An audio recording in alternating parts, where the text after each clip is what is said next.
This is first application for suspension of jail sentence.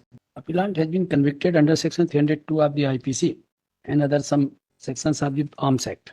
As per the case of prosecution, sole appellant.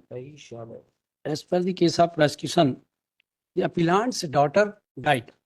Initially, I have filed lodged a Dehati NLC against a known person. Dehati NLC is P28 मिलान.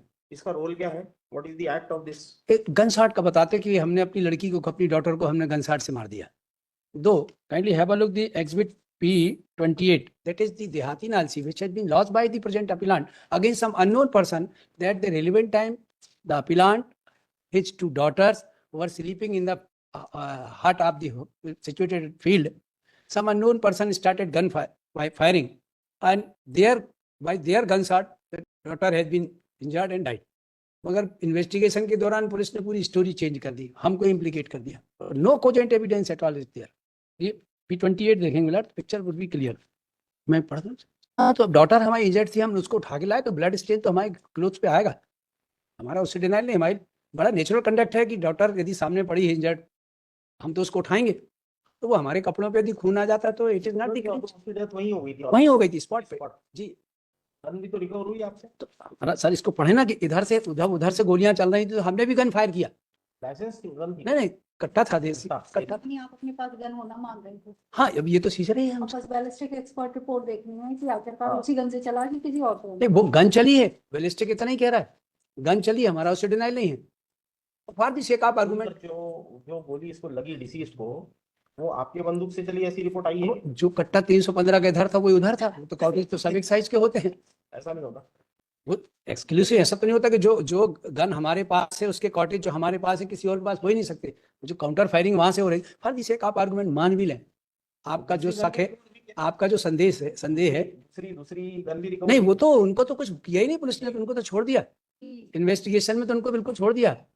क्या reason होगा हमारा कि हम अपनी daughter को गोली मार दें? हम ये एक आप आर्गुमेंट कि वहां से गोलियां चल रही थी, हमने चलाई, यदि हमारी लग भी गई तो उसको मारने का कहीं हमारे ये 304 इंटेंशन नहीं था आपका. 304 ए इनफैक्ट दिस उधर से 6 लोग आ गए थे ना. हाँ, मारने आपको. हो सकता है जवाबी ने भी गोली चलाई हो. तो ये 28 जो एग्जिबिट P28 है देहाती नाल, जिसको टोटल इग्नोर कर दिया इन्वेस्टिगेटिंग ऑफिसर ने. इसमें गोली चलने की आवाज आई तो मैं डर से मारे दूर भाग. उतना पार्ट वो सप्रेस कर गया है, अपने उसने नहीं लिखाया. सप्रेस नहीं, यही तो सीन था कि मैंने भी गोलियां चलाई बच्ची को और खुद को बचाने के लिए. यही तो आपका डिफेंस यहीं से तो चलता शुरू होता. 6 लोगों की आने की आवाज सुनकर मेरी नींद खुल गई और मैं भाग. घटनास्थल से जब 315 बोल के खाली होके एवं मृतका की बॉडी दैट इज देयर. वो तो बाद में सब पुलिस ने, जबकि ये बस वो अभी आरोपी से जब बंदूक से फायर किए गए हैं. तो सर जब पुलिस ने उनका से इस संबंध में आरोपी की ओर से कोई खंडन नहीं किया गया. इस प्रकार से आरोपी की ओर से मैं तो कह रहा हूँ सर, यदि तर्क के लिए मान भी लिया जाए ये हमारी गन से है तो भी बेटी को मारने का पिता का कोई कारण नहीं था. ये काउंटर वहां से लोग आ रहे थे, हो सकता है उन पे दबाव बनाने को. 304 भी 304 ए बाद में देखेंगे. पार्ट 2 नहीं सर, मैं एक ही बात कर रहा हूँ. Negligent attitude. अभी कितनी कस्टडी होगी आपकी? तो सर हम ये जो जजमेंट में लिखा है, जजमेंट पेज नंबर 2 में अपील का पेज नंबर 8 आएगा. ये during trial he was on bail. 9 महीने जेल में ट्रायल पे था और ये 27 जून 23 से अभी तो 1.5 साल ये हो गए, लगभग मोर देन 2 इयर्स एक्चुअल. 304 ए के लिए मैक्सिमम 2 ईयर है. 2 ईयर से 304 ए. हाँ, मैं नहीं कह रहा, ये स्टोरी कह रही है कि यदि हम मान ले कि हमारी भी बंदूक से चली गोली उसको लगी तो it is the negligent part of the appellate. ये ऐसा नहीं 304 पार्ट 1 और 2 तो तब आएगा कि नॉलेज था और इसी को हम मारना चाहते थे, इंटेंशन नहीं था, तो 304 पार्ट 1 और 2 की बात होगी. There is the situation says कि 304 ए में जाना चाहिए, negligent attitude of the appellant. FIR आपने की होती तो जाना चाहिए था. आप बताते कि अब हो सकता है उसने लिखाने में घबराहट में कुछ चूक हो गई हो, मगर वो तो बड़ा स्थिर सिद्धांत है कि परिस्थितियां तो झूठ नहीं बोलती. व्यक्ति साक्षी झूठ बोल सकता है, परिस्थितियां ऐसा वाकई में हुआ होता तो नेचुरली वो नेचुरल स्टोरी बताता. अब सर घबरा गया होगा. अब जो एक सबसे बेस्ट एविडेंस थी, एक और डॉटर उसकी जो वहां वो कहती है अपनी कोर्ट स्टेटमेंट में सो रही थी.